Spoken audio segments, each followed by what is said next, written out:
के आधार पर हम निष्कर्ष हमको एक की ट्रुथ वैल्यू दे दी जाए, मान लीजिए है ना, कि ए प्रकार का जो तर्क वाक्य है सर्वव्यापी विध्यात्मक, इसका हमें पता चले कि ये ट्रू है, तो हम एक के पता रहते इन सभी को हम तय कर सकते हैं। ये ट्री है तो ये ज़रूर फॉल्स होगा, ये ट्रू है तो ये भी ट्रू होगा, और क्योंकि ये व्याघाती संबंध से संबंधित है तो ये भी फॉल्स होगा।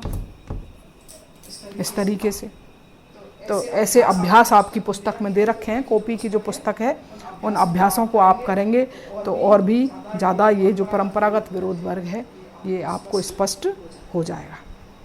और इनकी परिभाषाएं भी आपको अच्छी तरीके से समझ लेनी है।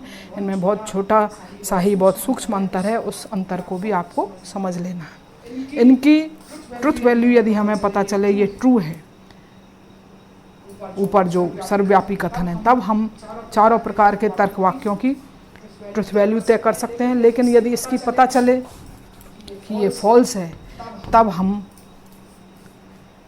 पता नहीं कर सकते, क्योंकि अगर ये फॉल्स है तो इसको तो हम कह सकते हैं ये ट्रू है, क्योंकि ये कभी भी समान नहीं हो सकते। लेकिन क्योंकि ये एक साथ फॉल्स हो सकते हैं, ट्रू नहीं हो सकते, एक साथ फॉल्स हो सकते हैं।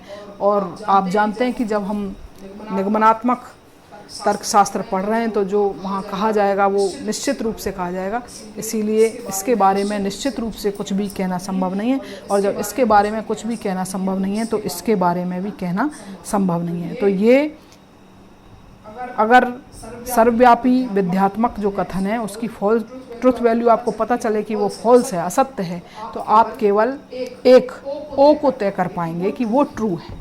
यदि ये फॉल्स है तो ये ट्रू है, बाकी दो जो हैं वो अनिर्धारित रहेंगे। तो परीक्षा में सवाल आए और आपको कहा जाए सर्वव्यापी विध्यात्मक कथन फॉल्स है, तब आप केवल ओ को निर्धारित कर पाएंगे कि वो सत्य होगा और दोनों अनिर्धारित रहेंगे, ऐसा आप उत्तर लिखेंगे।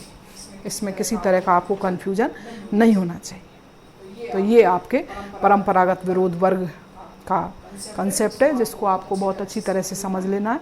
इस पर आधारित कोई भी सवाल हो तो आप पूछ सकते हैं, और पर ये अब आपकी पुस्तक से अभ्यास करके और आप अपने ज़्यादा इसको अपने माइंड में रख सकते हैं।